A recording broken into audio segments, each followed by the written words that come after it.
Kami belum melihat ada pihak, baik itu dari Presiden Joko Widodo ataupun dari kuasa hukumnya yang tiba di Polda Metro Jaya. Berdasarkan pernyataan tadi saya mencoba mengkonfirmasi kepada tim kuasa hukum dari Presiden ke-7 Joko Widodo, yakni Yakub Hasibuan, ini membenarkan bahwa rencananya proses pelaporan terkait dengan tudingan ijazah palsu Jokowi ini akan kemudian dilakukan hari ini dan akan disampaikan melalui SPKT atau Sentra Pelayanan Pelaporan begitu yang ada di Polda Metro Jaya. Nanti rencananya ini jam 9.30 seharusnya ini sudah tiba di SPKT untuk kemudian menyampaikan berkas-berkas, kemudian keterangan awal terkait dengan tudingan adanya ijazah palsu dari Presiden ke-7 Joko Widodo. Tapi sampai dengan saat ini sudah memasuki pukul 9:35, kami belum melihat ada pihak, baik itu dari Presiden Joko Widodo ataupun dari kuasa hukumnya yang tiba di Polda Metro Jaya.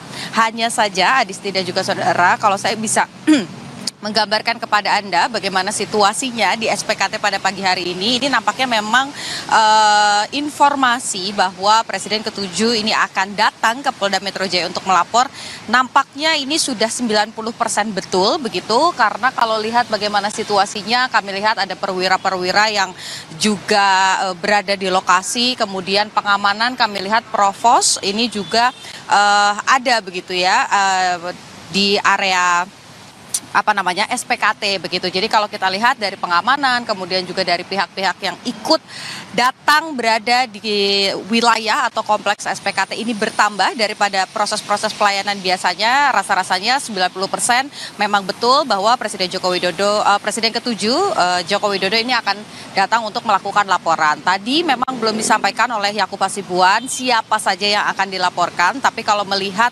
situasinya, bicara soal ijazah palsu ini memang sudah berjalan isunya begitu ya, naik lagi ke publik sekitar dari pekan lalu, di mana mantan Menpora begitu Roy Suryo dan juga beberapa pihak ini menuding adanya ijazah palsu yang ada nama Joko Widodo di sana. Kemudian ini juga berkaitan dengan ijazah S1 Jokowi pada saat berada di UGM begitu, di Fakultas Kehutanan.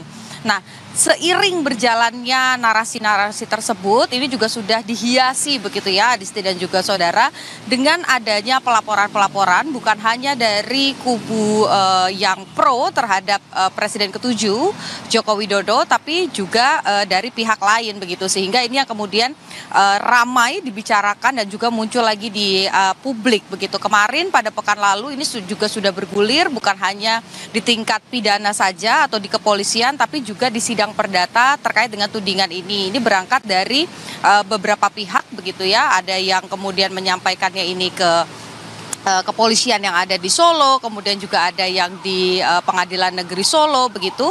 Tapi intinya sama, bahwa melaporkan Roy Suryo salah satunya, kemudian juga ada 3 pihak lainnya yang ikut dilaporkan terkait dengan hal tersebut. Gugatan berkaitan dengan tudingan ijazah Jokowi ini juga berjalan bergulir di Pengadilan Perdata begitu ya di Solo, karena dari kalau kita mengutip bagaimana pernyataan dari Roy Suryo ini menemukan ada kejanggalan-kejanggalan yang menurut Roy Suryo ijazah tersebut ini tidak asli. Beberapa waktu kemarin ini juga sebetulnya sudah ada media-media atau wartawan yang kemudian dikumpulkan oleh Presiden ke-7 Republik Indonesia Joko Widodo untuk menunjukkan ijazah asli dari SD, SMP, SMA, bahkan ketika menyelesaikan proses pendidikan pada saat di Universitas Gadjah Mada. Tapi memang pada saat itu Jokowi menyebut dan juga meminta kepada wartawan untuk tidak mendokumentasikan ijazah aslinya, baik yang dari SD sampai dengan tingkat sarjana begitu, karena memang ada data diri dan lain sebagainya. Tapi yang pasti di momen itu disampaikan oleh Presiden ke-7 Republik Indonesia Joko Widodo bahwa ini asli. Dari SD sampai dengan ke tingkat sarjana ini bisa dibuktikan ke sekolahnya masing-masing begitu, ataupun juga ke Universitas Gadjah Mada. Tapi dari kubu yang kemudian kontra begitu ya, ini meyakini bahwa ijazah tersebut tidak asli dan berbeda dari sebelum-sebelumnya, di mana sebetulnya ijazah palsu ini sudah dibicarakan dari Presiden Joko Widodo ini masih mencalonkan diri di periode pertama begitu ya. Soal ini sudah muncul di publik bahwa tudingannya tidak menyelesaikan proses perkuliahan di Universitas Gadjah Mada. Ini sudah ada dari dulu, tapi hanya dianggap angin lalu begitu. Tapi kali ini Presiden ke-7 Republik Indonesia Joko Widodo mengambil langkah berbeda, di mana secara gamblang begitu akan menyampaikan kepada publik, akan melakukan pelaporan dan juga menuntut pihak-pihak yang sampai dengan hari ini masih menuding bahwa ijazah dari Presiden ke-7 Republik Indonesia Joko Widodo ini palsu.